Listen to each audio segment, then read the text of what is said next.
It is extremely important to me that the stories we share are authentic and that we strive to tell both perspectives. I've been a local to this remarkable island 3 times and a tourist too many times to count. Our Home Your Holiday celebrates Aruba. There's a reason why Arubans are so patriotic, and there's a reason why visitors keep coming back. Let's dive into the elements that makes Aruba our home and the perfect holiday. Oh, hi there. Welcome to Our Home Your Holiday. I'm your host, Yenta Liu. I'm just in my kitchen doing some dishes, and I just filled up my coffee maker here with water to make myself a cup of coffee. While I'm at it, I'm gonna pour some H2O to drink. Have you ever thought, wow, we have such convenient and easy access to water in Aruba, so we're gonna wanna keep it that way, right? Getting fresh drinking water out of a soda gun dispenser is pretty common and normal around the world. Same goes for drinking H2O out of water fountains. But how about a sink like this one? Or this one? How about the shower?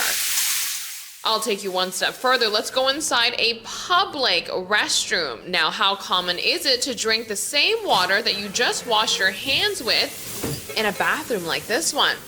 Well, it's all relative because you can drink water safely out of every single faucet on the island of Aruba. Our access to water is great, right? This has been a privilege on the island for close to 100 years. What if I were to tell you the convenient access we have to water is in jeopardy? The reality is that the amount of drinking water in Aruba's underground is now only enough for less than 0.1% of the island's population.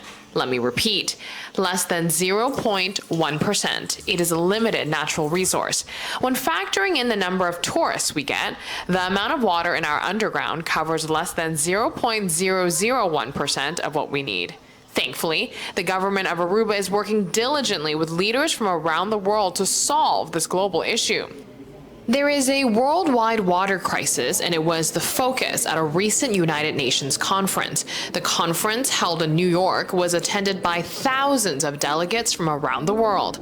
Aruba was and continues to be at the forefront of this very important conversation. Climate change was also a main topic at the UN conference. Aruba is no exception to the threats of climate change, and policymakers are breaking grounds in order to find solutions. Aruba is positioning itself as the second country to introduce rights of nature after Ecuador in our constitution.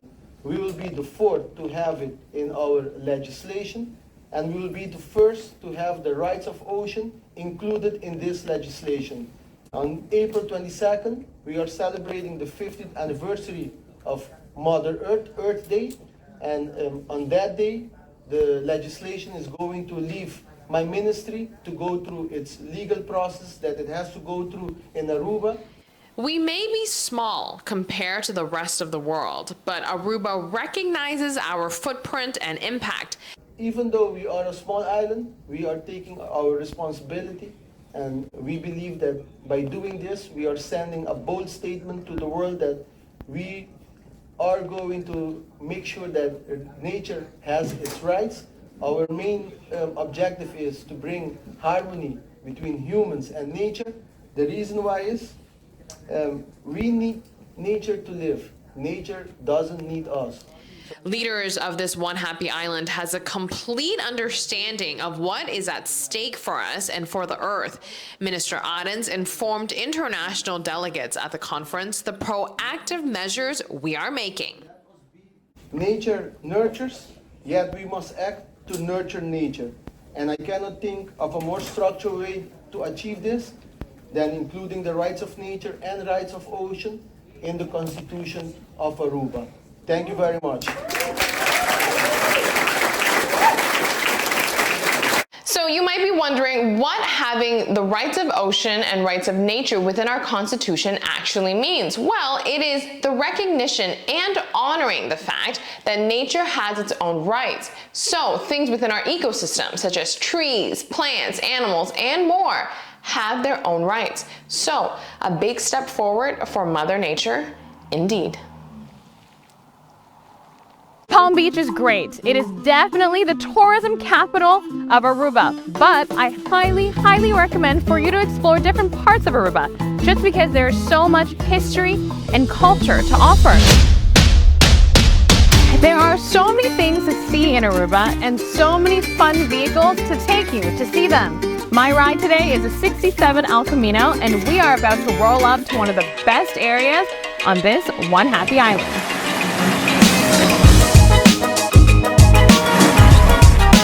We've just rolled up to the capital of Aruba, which is Oranjestad. It is also known as one of the best areas to sightsee, just because it's filled with so much history and culture. So what are we waiting for? Let's get exploring. Located in the hustle and bustle of downtown Oranjestad is this very serene and tranquil environment.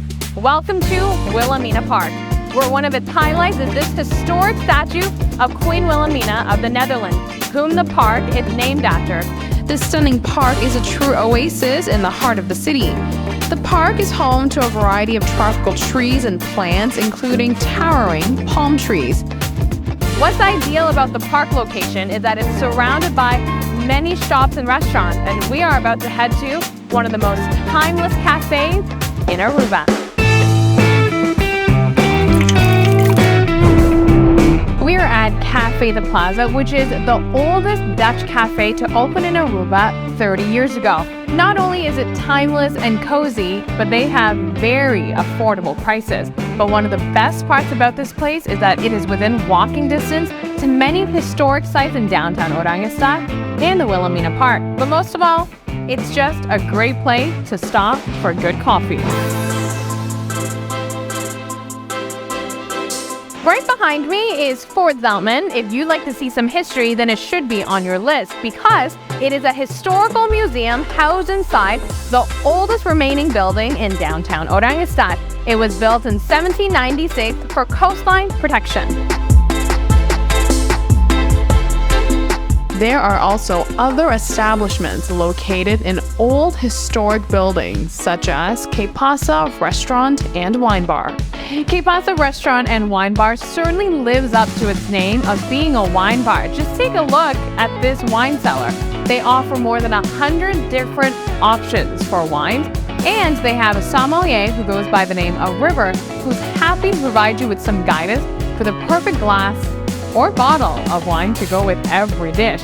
And so you can see here, they have options from being affordable to elevated choices. From the first sip of your perfectly paired wine to the last bite of your expertly crafted dish, you'll be transported on a culinary journey that celebrates the flavors, traditions, and history of Aruba. To complete your day in downtown, make sure to sip on great quality wine in the garden of Que Pasa, which offers the perfect historic views of Oranjestad. We are filming at Eagle Beach, but no, it is not just another story about the beach today. What we're here to find out is the story behind these barricades. It's officially leatherback turtle hatching season.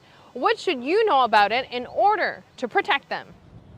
While on the beach, be on the lookout during the months of March through July in Aruba because there could be a leatherback sea turtle sighting on shore. Sea turtle mamas will come on the beach during these months to lay her nest. Once she does what she needs to do in the sand, the incubation period is 2 months. Then you could potentially see baby turtles hatching and making their way into the ocean to begin their life. After the last nest, it is possible to see activity all the way into September for the leatherbacks. This is, of course, a beautiful cycle of life. There is so much we can learn about these magical reptiles, and there is so much we can do as members of the community to protect and even help the species before, during, and after the hatching season. We spoke with Edith, who is the president of the only turtle foundation on the island, to get to know the leatherbacks a bit more. Well, the turtles are going down in number all over the world, not just here on Aruba.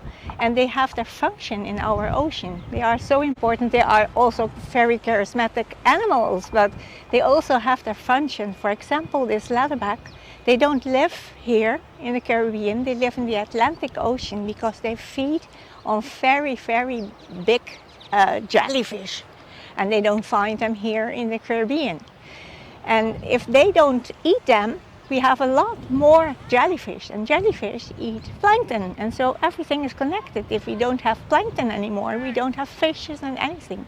So sea turtles really play a very important role in our ecosystem. And they exist for more than 100 million years. And I don't want humanity to make an end of this. With what Edith said, the success rate for the hatching season is all the more important. Laura has been a volunteer with the Tortuga Foundation since 2017. She explains some of the threats and what to do and not do if you come across a laying mother or the moment the eggs hatch. For the laying mothers, it's always important to keep the beaches as dark as possible. This includes all artificial lights from buildings, from car lights, but also from our flashlights or on our phones.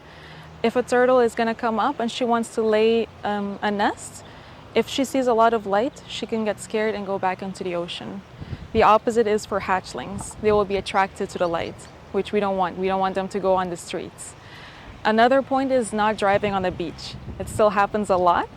On this side, we mark the nests very well, very obvious. But on other more wild beaches, we mark it with driftwood.